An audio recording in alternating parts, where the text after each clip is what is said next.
When you picture absolute untouchable financial success, the kind of wealth that seems practically impossible to drain, you probably imagine sprawling estates and just a lifestyle completely insulated from consequence. Right, like total financial invincibility. Exactly. And back in the 90s and early 2000s, nobody embodied that level of financial invincibility quite like heavyweight champion Mike Tyson.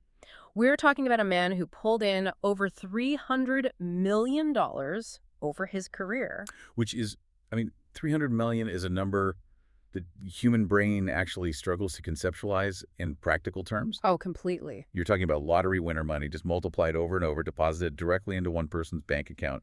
You'd naturally assume a fortune of that magnitude comes with like an indestructible safety net. You would think so. Yet we hit the year 2003 and Tyson files for bankruptcy. It's honestly hard to even process. And he didn't just slowly chip away at the 300 million until it was zero. He ended up sitting on $30 million in debt. Wow. Yeah, and it forces us to confront a really uncomfortable premise. If a single human being can blow through a third of $1 billion and end up deeper in the hole than when they started, well, our fundamental understanding of money itself might be completely broken. It's totally broken. We tend to look at a high-profile case like Tyson and just brush it off as an anomaly, right? Like, oh, it's just a celebrity who lost touch with reality. Exactly. Surrounded by yes men, bad investments, whatever. But then you pull back and look at the everyday reality for the rest of us. Americans currently hold the highest credit card debt in history. It's everywhere. Every single income bracket is carrying this invisible, crushing burden. Okay, let's unpack this because our mission for today's deep dive is to figure out where this massive disconnect comes from. Yeah, and we have some really fascinating source material for this. We do. We are diving into a video essay by James Johnny called Escaping the Rat Race. And the goal today is to tear down the illusion that a high income is some magic shield against ending up with nothing. Because it's really not. Even well into the six figures, you can still go broke. We have to completely rewire our framework for how money actually operates. So where do we even begin with that? Because traditional schooling definitely doesn't help us here. No, not at all. School teaches us the arithmetic of money. How to count it, how to calculate compound interest. But we're rarely taught the psychology of money. Yeah, the actual emotional side of it. Right. To figure out why it slips through our fingers so easily, the sources suggest we have to completely redefine what money actually is. We have to strip away the physical paper and ignore the digital numbers on your banking app. I remember opening an economics textbook in college and seeing money defined as a medium of exchange, which frankly is incredibly dry. It's basically useless for everyday life. Right. It doesn't help me understand why I just spent 50 bucks on a takeout dinner I didn't even really want, or why someone with a massive salary feels perpetually broke. Yeah, calling it a medium of exchange just describes the mechanics of a transaction. James Janley's research pivots to a much more functional framework. He says we need to view money purely as an expression of value. An expression of value. Okay, break that down for me. Well, think about the literal moment you hit buy now on Amazon, or when an employer direct deposits your paycheck. Okay. You hand over a specific amount of cash because your brain perceives the item's value to be perfectly equal to that money. Yeah. And your employer hands over cash because they perceive your labor, your time, and the problems you solve to be equal to that amount. So money is it's like a physical or digital receipt for value created or provided. Exactly. That's all it is. I really struggle with that framing, though. Really? How come? Well, if money is just this neutral, objective expression of value, why do we attach so much heavy emotional and moral baggage to it? Like, we constantly hear that money is the root of all evil. Oh, right. The moral stigma. Yeah. Say a massive corporation creates value for its shareholders, but totally destroys a local ecosystem in the process. The money they generate feels inherently tied to that destruction. How can we say the money itself is just a neutral receipt? What's fascinating here is that we constantly conflate the tool with the intention of the person wielding the tool. Oh, I see. The sources argue that money itself just sits there, entirely amoral. It equals value created and recognized by the market. In your example, the corporation destroying the ecosystem, that represents a massive moral failure of the executives making those decisions. So the money isn't evil, the decision-making is. Right. Or think about a scammer. They might use psychological manipulation to trick you into thinking their useless online course has immense value. You hand over your cash, and you feel robbed. Yeah, because you didn't get actual value back. But that transaction reflects the scammer's broken ethics. The money just facilitated the exchange. Money simply opens up options. The choices a person makes once they have those options dictate their morality.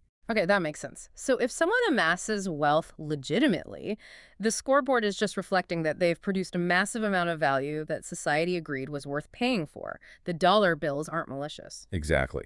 And this reframe is a critical first step. If you subconsciously believe that accumulating wealth fundamentally makes you a bad person, your brain will actually look for ways to sabotage your financial success. Just to keep your internal identity pure, basically. Yep.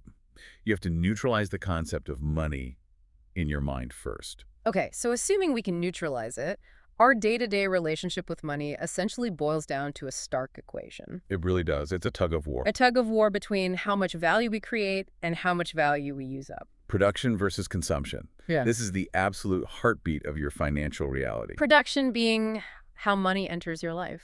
Right. For the vast majority of you listening, this value is produced through your daily labor.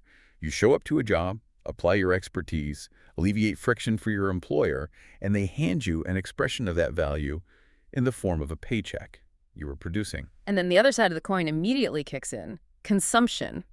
The drain. Yes, exactly how that stored value exits your life. You consume the value that others have produced. The streaming subscriptions, the groceries, leasing the car, paying the rent. Every single time you consume, that stored value drains away. And your net worth is nothing more than a historical metric of this exact relationship. It's the lifetime net difference between what you have produced and what you have consumed. But we run headfirst into a massive psychological trap here, don't we? Something the sources call the income illusion. Oh, the income illusion is huge. We desperately want to believe that if we just increase our production, like if we finally get that promotion or negotiate a higher salary, all of our financial anxiety will instantly vanish. And the statistics from the source material completely dismantle that fantasy. They really do. There's a career builder study highlighted that shows 78% of American workers live paycheck to paycheck. Almost 8 out of 10 people. Just one unexpected medical bill away from a full-blown crisis. But the stat that genuinely stopped me in my tracks was the breakdown by income of the workers making $100,000 or more a year. This part is wild. 1 in 10 of them are still living paycheck to paycheck. It completely defies traditional arithmetic.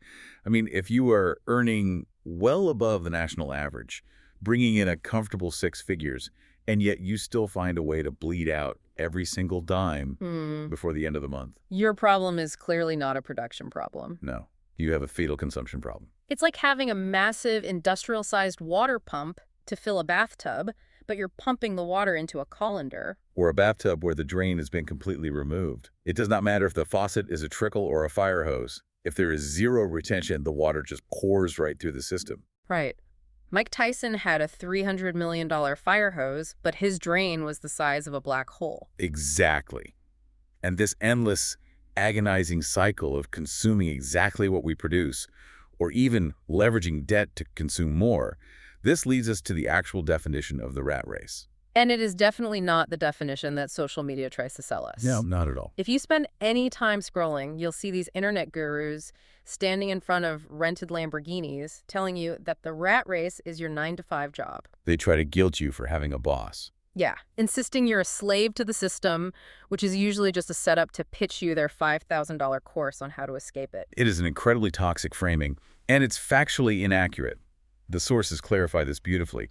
Working a traditional 9-to-5 job is not the rat race. Not at all. Millions of people find immense purpose and stability in their careers. The real rat race has absolutely nothing to do with how you earn your money. It is entirely defined by how you live. The rat race is living on the financial edge. It's that visceral tension in your shoulders, the feeling that the moment your direct deposit hits your checking account, it is already spoken for. Yeah, it just instantly fragments and disappears into a dozen different automatic withdrawals. Leaving you just waiting for the next hit. And when your consumption perfectly matches your production, your job no longer serves as an option or a tool for wealth generation. It mutates into a mandatory survival mechanism. Just to fund a bloated lifestyle or service-mounting debt, you become trapped by your own possessions. James Journey brings up that famous Tyler Durden quote from Fight Club. The things you own end up owning you. So why do we willingly do this to ourselves? I mean, if making $100 grand should logically provide a stress-free life, Why are our brains so quick to sabotage that? Because we are battling incredibly powerful cognitive biases. Our psychological wiring was forged on the savannah thousands of years ago.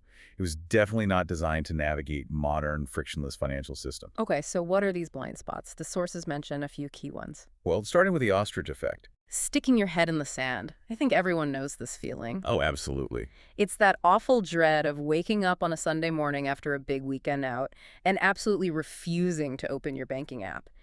Seeing the actual damage will ruin your day, so you just avoid the negative financial information altogether. We prioritize short-term emotional comfort over long-term financial clarity. And that mechanism ties directly into the next bias, hyperbolic discounting. Hyperbolic discounting, that sounds It's intense. just our evolutionary tendency to heavily favor immediate rewards over much greater rewards in the future. Okay, give me an example. So to your brain, buying a new pair of designer shoes today provides a massive immediate hit of dopamine. But taking that exact same amount of money and putting it into an abstract concept, like an index fund for your retirement 30 years from now. That gives you zero immediate dopamine. Exactly. Your brain is essentially operating on primitive survival logic, saying, I might not even be alive in 30 years, secure the resource, and get the shoes right now. Wow. And then you throw societal pressure into that mix, and it's a recipe for disaster. Oh, 100%. We've all heard the phrase, keeping up with the Joneses. The idea that if your neighbor pulls into their driveway with a new Porsche, you feel this instinctual urge to upgrade your car, too, just to maintain your perceived social standing. Because social proof is a literal survival instinct. For the vast majority of human history, being ostracized from your tribe or appearing low status meant exile, Which usually meant death. right? We are deeply wired to seek social approval and emulate the behavior of those around us to ensure we remain part of the group. But the terrifying part is that today, the Joneses aren't just the family living next door. The Joneses are the entire internet. Yep, it's global now. We are measuring our self-worth against the highly curated, filter-heavy highlight reels of influencers, celebrities, and billionaires on our feeds. We're essentially fighting millions of years of evolutionary programming and social survival instincts just to try and save a buck. That is the scale of the battle. You are fighting programming that screams consume and conform to survive. So, escaping the rat race requires a deliberate, conscious intervention against your own biology. We have to basically hack the system to start retaining value. We have to violently fix the consumption side of the equation. So if our brains are actively working against us, what does that hack actually look like in practice? Conquering the ostrich effect requires radical awareness, and honestly, it is not going to be comfortable. You have to pull your head out of the sand. Okay. The source material emphasizes the absolute necessity of journaling and tracking your monthly expenses. Not just vaguely guessing, but categorizing everything. Housing, transportation, food, subscriptions, every single piece of entertainment. Yes, grounding that in reality. Grounding in reality means sitting at your kitchen table on a random Tuesday night, feeling that physical discomfort in your chest, and forcing yourself to look at the math. Which brings us to the dreaded B word, Budgeting. budgeting. For a lot of you listening, budgeting sounds like a restrictive buzzkill. It sounds like putting yourself in a financial straitjacket so you can never have fun again. But the incredible irony, the sources point out, is that a budget is actually the only tool that buys your freedom. By deliberately living below your means, you create a gap. And the gap between what you produce and what you consume is the literal definition of your financial freedom. Exactly. It allows you to build an emergency fund, which experts universally agree should sit at around 3 to 6 months worth of living expenses. Think about the profound psychological shift of having 6 months of expenses sitting entirely untouched in a savings account. Suddenly, your job is no longer a matter of immediate life or death survival. You aren't operating from a place of panic. You can negotiate from a position of strength. You can walk away from a toxic work environment. You can actually breathe. There are entire communities built entirely around mastering this side of the equation. You've got the minimalists who philosophically strip away the desire for material possessions altogether. And you've got the FIRE community, right? Financial independence, retire early. Oh yeah, the FIRE folks. These are people who adopt extreme frugality, living on a tiny fraction of their income, so they can invest the massive surplus and literally buy back decades of their time. It's an amazing concept. But while these strategies are incredibly effective for stabilizing your life, the source material brings up a massive caveat here. Right, because fixing consumption is only playing defense. It stops you from losing the game. It stops the bleeding. But it doesn't necessarily mean you are going to win big. To truly build massive wealth, we have to examine the side of the equation that traditional personal finance advice tends to gloss over. Scaling your production. Scaling your production. This is where the personal finance world gets incredibly ironic. Look at the massive influencers in this space. You have guys like Dave Ramsey, who has an estimated net worth of $55 million. Or YouTubers like Graham Stephan, who pull in an estimated $100,000 to $200,000 every single month. Their entire brand, the core of their messaging, is preaching frugality. They tell you to cut coupons, to stop buying $5 coffees, to drive a 15-year-old beat-up sedan. And that advice is mathematically sound for someone who is bleeding cash. Absolutely. But the crucial distinction is this. Dave Ramsey did not build a $55 million empire by clipping coupons. No, he did not. And Graham Stephan does not make $200,000 a month because he skips avocado toast.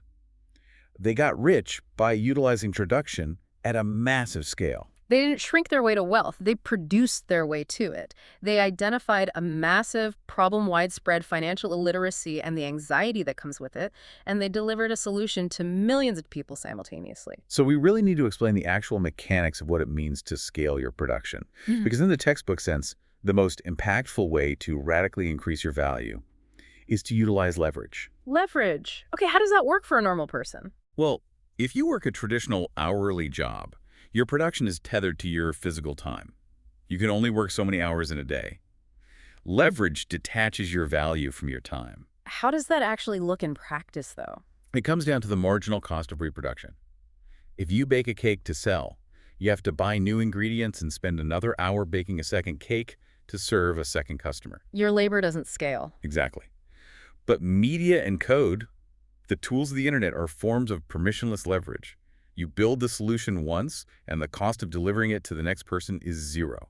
Like James Jonet, the creator of our source material. Yes, perfect example. He took his specific skills in acting, storytelling, and video editing, and instead of selling those skills by the hour to a local commercial agency, he packaged them into documentary-style videos on YouTube. He spends a month producing a video once. But because of the internet's leverage, it provides value to millions of viewers globally over years.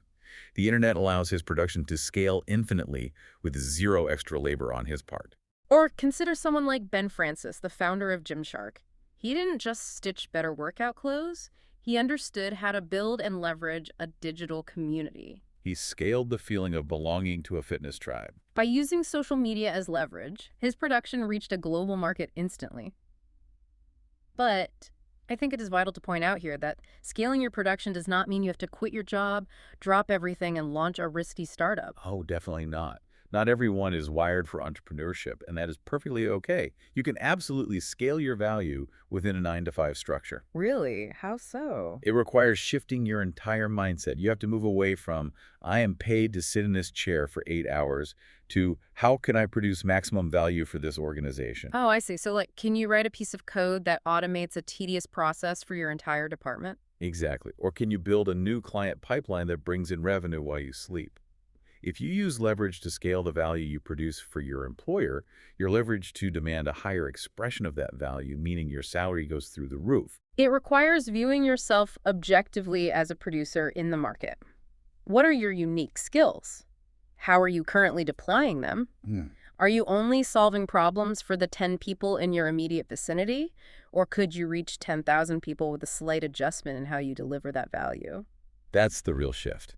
If we step back and look at the whole picture, we're looking at a two-part framework for escaping the rat race. I always think of it in terms of sports. Frugality, budgeting, and managing your consumption. That is your defense. It stops the opposing team from scoring. It keeps you in the game. Right. But producing value at scale, utilizing leverage to detach your income from your time, that is your offense. You cannot win the championship if you only play half the game. You need a rock-solid defense so you don't lose, but you need a powerful offense to actually win. You have to conquer your own psychology first. Draw intense, uncomfortable awareness to your consumption. Keep a journal. Force yourself to set a budget. Conquer the ostrich effect, and just stop the bleeding. Build that emergency fund so you are no longer making decisions from a place of panic. And once that foundation is secure, you shift your creative energy to the production side. You look at the world and ask, how can I maximize the value I'm providing to society? For those of you listening who are fired up by this and want to go even deeper into the mechanics of wealth building and escaping that paycheck to paycheck anxiety, the sources highly recommend a few classic books. Definitely check out The Millionaire Next Door and Your Money or Your Life. Yeah, they are fantastic for rewiring how you view consumption and the emotional weight of frugality. And if you want to dive into the aggressive scaling production side of things, look into the works of MJ DeMarco. They are excellent recommendations. They provide very granular practical steps for mastering both sides of that production versus consumption equation. We've covered a lot of ground today, from Mike Tyson's Missing Millions to the evolutionary psychology of why we buy things we don't need. But as we wrap up this deep dive, we want to leave you with a final thought to chew on. Yeah, a really important question to ask yourself. We've established that money is simply an expression of perceived value, and that the internet has given us unprecedented, permissionless access to scale our production to the entire world at zero marginal cost. So ask yourself this. What unique value, passion, or skill are you currently sitting on? Something you might be totally taking for granted. What could you offer that the world might gladly pay for if you just figured out how to package it?